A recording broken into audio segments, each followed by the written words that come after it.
안녕하십니까. 이제 랩뷰를 시작하시거나 랩뷰를 사용하고 있는데 좀 더 체계적으로 배우시 하신 분들께 조금이나마 도움을 드리기 위해서 정기적으로 랩뷰 관련된 동영상 강좌를 업로드하고 있는 랩뷰 마스터 유튜브 채널입니다. 이번 시간에는 이전 강좌에서 진행했었던 웨이브폼 차트 데이터 파일로 저장하기라고 하는 동영상 강좌가 있는데, 관련된 강좌 내용을 약간 응용을 해서 실제 웨이브폼 차트의 데이터를 파일로 저장할 때 X축에 해당하는 값, 즉 시간 정보도 함께 저장하는 간단한 실습을 진행하도록 하겠습니다. 우선 강의를 시작하기 전에 구독과 좋아요 그리고 알람 설정 해주시면 영상을 제작하는데 큰 힘이 되겠습니다. 그리고 관련된 실습 코드는 네이버 카페를 통해서 업로드하고 있으니 소스 코드가 필요하신 분들은 네이버 카페를 참고하시면 좋을 것 같습니다. 자, 웨이브폼 차트 데이터 파일로 저장하기라고 하는 실습의 사용자 인터페이스를 먼저 살펴보면은, 자, 그래프라고 하는 라벨을 갖고 있는 웨이브폼 차트 인디케이터가 하나가 있겠고요. 그 다음에 저장 파일이라고 해서 열거형 입력 컨트롤인데 CSV 또는 텍스트 둘 중에 하나를 선택할 수 있는 입력 컨트롤이 있겠고, 저장 버튼, 클리어 버튼, 정지 버튼이 있겠습니다. 그리고 몬이라고 하는 라벨을 갖고 있는 인디케이터 같은 경우는 실제 웨이브폼 차트의 데이터를 표시하기 위한 인디케이터가 되겠고요. 블록 다이어그램 코드를 보시게 되면은 하나의 화일 루프 안에 자, 이 이벤트 구조가 들어있는 일반 디자인 패턴인데, 백렬 루프로 해서 100ms 주기로 폴링을 하면서 난수 함수의 출력 결과 값을 자, 웨이브폼 차트 인디케이터에 업데이트 해주는 형태의 코드가 되겠습니다. 자, 여기에서 이 저장 버튼의 값이 변경이 됐을 때, 자, 여기에 코드는 보시게 되면은 이 웨이브폼 차트 같은 경우는 자, 랩뷰에서 제공하고 있는 인보크 노드 속성 중에서 자, 클립보드 밑에 자, 클립보드로부터 읽기라고 하는 메서드가 있습니다. 그래서 이 메서드를 사용하시게 되면은 웨이브폼 차트의 자, X축 값과 그 다음에 실제 Y축에 해당하는 값, 이 두 개를 취득하실 수가 있습니다. 그래서 여기 사용자 인터페이스에 캡처한 내용에서처럼 저장 버튼을 클릭했을 때는 다음과 같은 포맷으로, 즉 여기에서 웨이브폼 차트의 그래프 속성의 이 X축에 대해서 일단 저 같은 경우는 상대 시간으로 옵션을 설정을 했기 때문에 상대적인 시간으로 해서 다음과 같이 데이터가 취득한 시간 정보가 표시가 되겠고, 그 다음에 진폭 값이 같이 표시가 됩니다. 그래서 이런 식으로 해서 자, 클립보드로부터 읽기라고 하는 메소드를 사용을 해서 손쉽게 웨이브폼 차트에 표시하는 데이터 정보를 얻으실 수가 있게 되어 있고, 이 관련된 데이터를 자, 저장하기 위한 서브 VI에 해당하는 코드를 이 아래와 같이 수정을 해서 운영을 하겠는데요. 자, 기존에 자, 저장하는 그 파일의 입력 데이터 타입은 배정도 데이터 타입이었는데, 여기에서는 관련된 서브 VI 입력으로는 자, 문자열 데이터 타입이기 때문에 다음과 같이 자, 텍스트 케이스인 경우에는 이 입력 문자열 그대로 텍스트 파일에 쓰기 함수의 입력으로 넣어주시면 되겠고요. 그 다음에 구분된 스프레드시트 쓰기 함수의 입력으로는 배열 형태로 인가를 해주셔야 되기 때문에 스프레드시트 문자열을 배열로라고 하는 함수를 사용하겠고, 라인피드 상수를 구분 문자로 해서 배열 형태로 만든 다음에 입력으로 넣어주시면 되겠습니다. 자, 이론은 이 정도로 마치겠고요. 간단하게 실습을 진행하도록 하겠습니다. 자, 바탕화면을 미리 이전에 진행했었던 파일을 준비를 해놨고요.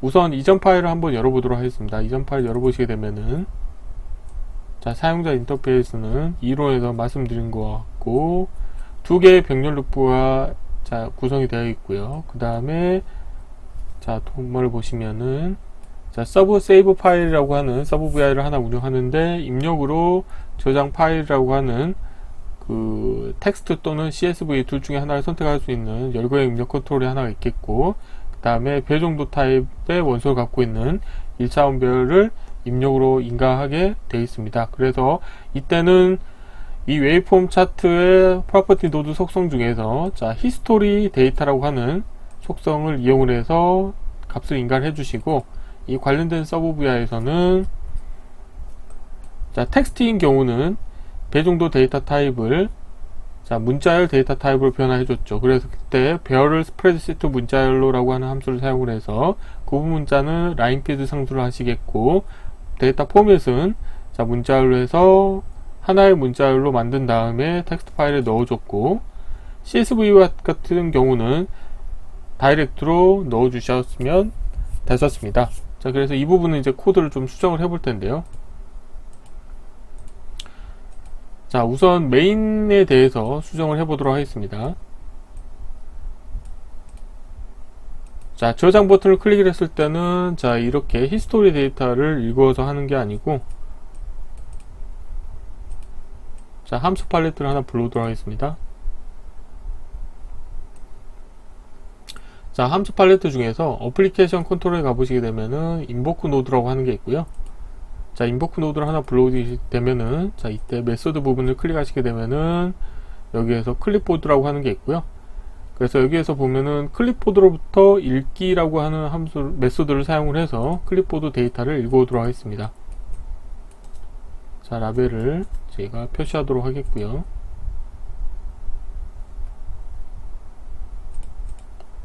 자, 이게 주석으로, 자, 클립보드로부터 읽기라고 하는 메소드가 되겠습니다.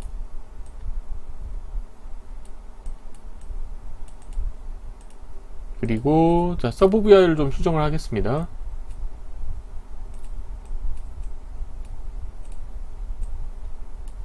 자, 그리고, 자, 클립보드로부터 읽기 함수에 출력해서 인디케이터를 하나 만들도록 하겠고요. 자, 라벨은 제가 mon으로 바꾸겠고요.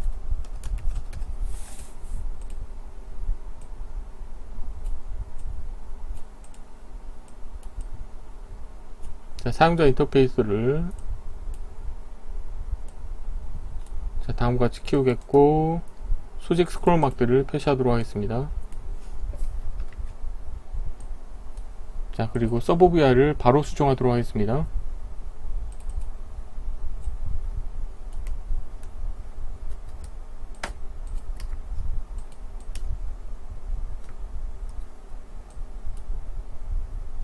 자, 블록 다이그램 코드를 보도록 하겠습니다. 자, 블록 다이그램 코드에서 입력은 데이터 인이라고 하는 라벨을 갖고 있는, 자, 배송도 데이터 타입인데요. 자, 이 부분을 제가 어떻게 할 거냐면은, 자, 이걸 지우도록 하겠고요. 그 다음에 이 mon이라고 하는 거를 입력으로 바꾸도록 하겠습니다.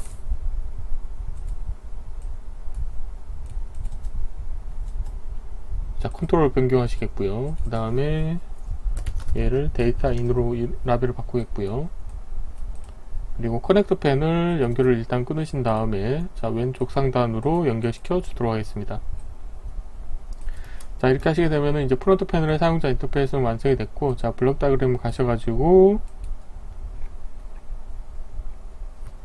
자, 여기 보면 데이터 인이 여기 있죠. 그러면은, 자, 어떻게 할 거냐면은, 우선 텍스트인 경우 먼저 해볼까요? 자, 텍스트인 경우, 자, 여기 이 부분에 있죠. 그래서 다음과 같이 연결시켜 주도록 하겠고요. 자, 텍스트인 경우는 별도로 할 필요가 없이 이 부분 그대로 주고 다이렉트로 연결시켜 주시면 되겠죠. 그리고 CSV 파일인 경우에는, 자, 배열 형태로 데이터를 넣어 주셔야 되기 때문에 여기를, 자, Y를 지우시고 프로그래밍에 문자열에 가보시게 되면은 스프레드시트 문자열을 배열로라고 하는 함수를 사용을 해서, 자, 배열 형태로 변화해 주도록 하겠습니다. 자, 포맷 문자열에서 상수를 하나 만드시겠고, 그 다음에 배열 타입에서 상수를 하나 만드신 다음에, 자, 1차원 배열로 바꾸시고 원소를 일단 빼서, 자, 원소를 문자열 형태로 변화하도록 하겠습니다. 그리고 구분자는, 자, 라인피드 상수를 사용하도록 하겠습니다.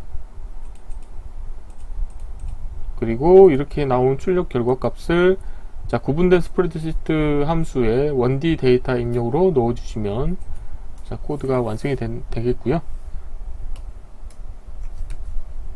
자, 서브 VI 닫겠고, 자, 그러면은 메인 VI에서는,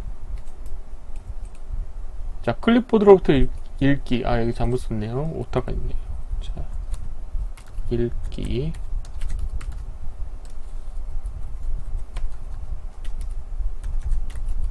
자, 이렇게 하면 되겠고, 이 값을, 데이터인의 입력으로 넣어주시면 되겠습니다.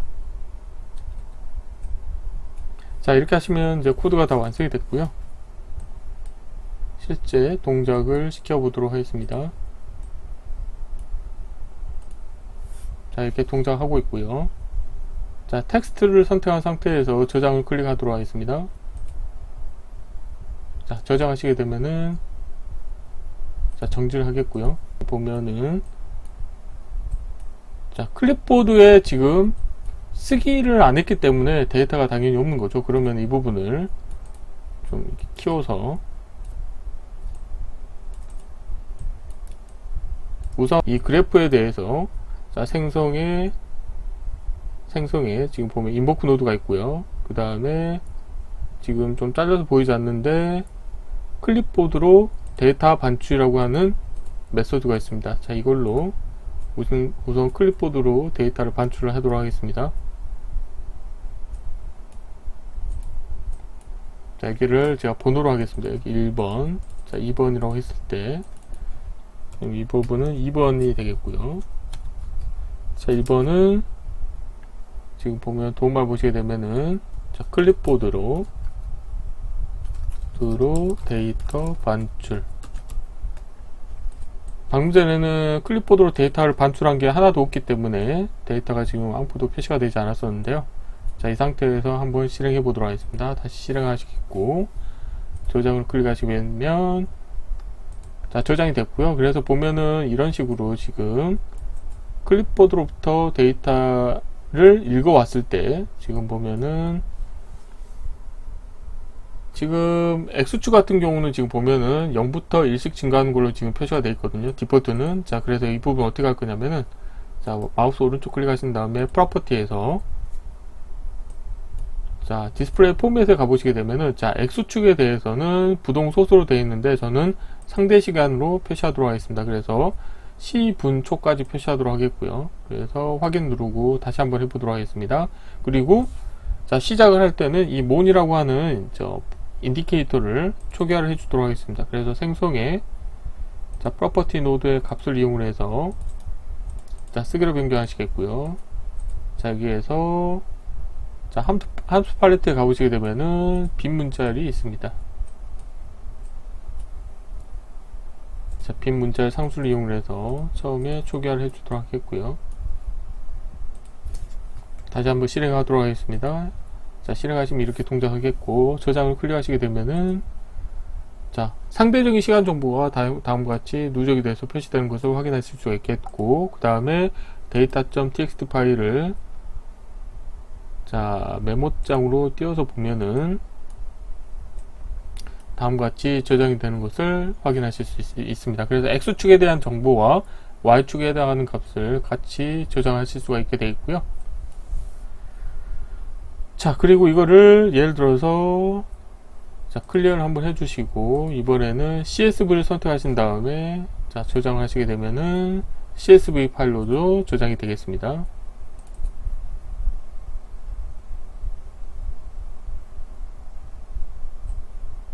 보시면 다음과 같이 첫 번째 열의 시간 정보, 그 다음에 지금 보면은 자, 두 번째 열에는 자, 진폭값 이렇게 표시가 되는 것을 확인하실 수가 있게 되겠습니다. 그래서 이번 시간은 간단하게 랩뷰 프로그램에서 제공하고 있는 자, 인보크 노드 메소드 중에서 자, 클립보드로 데이터 반출이라고 하는 메소드와 그 다음에 클립보드로부터 읽기 메소드를 사용을 해서 손쉽게 웨이폼 차트의 데이터를 파일로 저장하는 실습을 진행해 보았습니다. 이번 강좌는 이상으로 마치겠습니다. 감사합니다.